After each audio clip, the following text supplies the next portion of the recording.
why we really fall in love. Whenever I ask 10 people about the definition of love, I get 15 answers, at least. But basically, all of them have a rather strong romantic aspect in the definition, like the one and only, or butterflies in the stomach, cloud 7, and so on. I do not subscribe to this point of view. I have a rather unconventional, we might even say unromantic definition of love.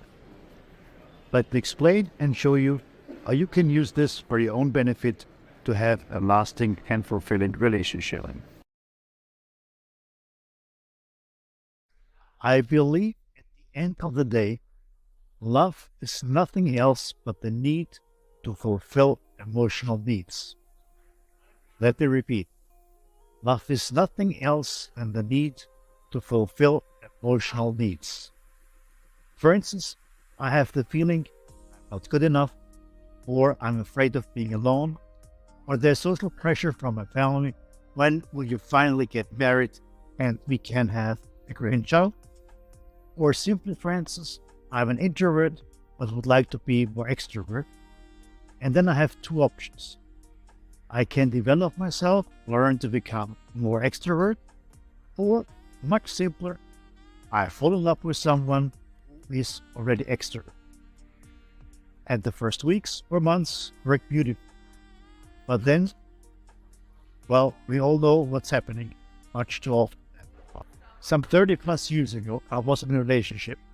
And one evening she came home and said, "Peter, I have to tell you, some months ago, I met someone and I fell in love with him. We have to separate." That's life, so we separate. She moved to the other guy, and 3 months later, not 3 years, 3 months later, they separated. It took me 1 year until I was able to talk to her about this, and we're still good friends, by the way, very good friends, actually. And then I asked her, what the heck has happened? And she told me the following. She was the eldest kid of 8 siblings. Her family, father on the countryside, very conservative. And at that time, in the 60s of last century, if the first kid was not a boy, it was a disaster for the father. All his so-called friends were saying, "Oh, you didn't get reduced a boy, what's wrong with you?"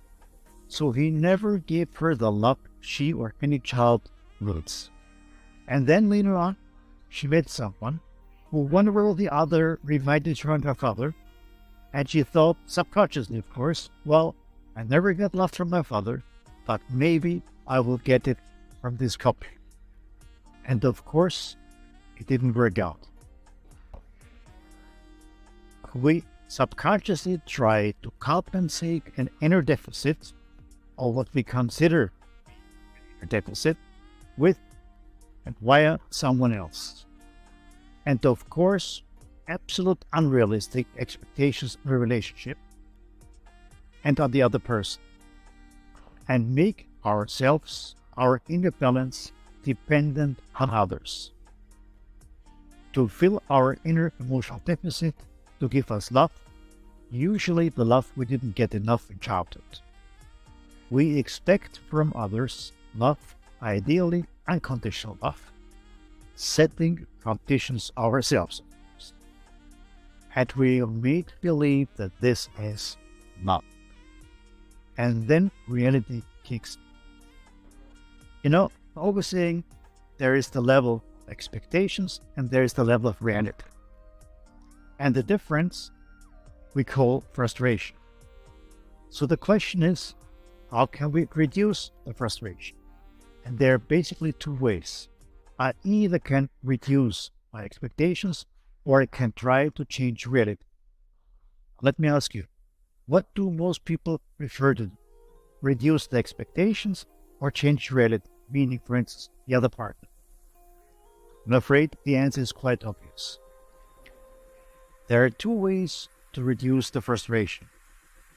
I'm always saying that everyone should be obliged to make a kind of license, like a driver's license, at a young age, ideally, which confirms that I've been able to live alone on my own for 1 or 2 years and fully enjoy it.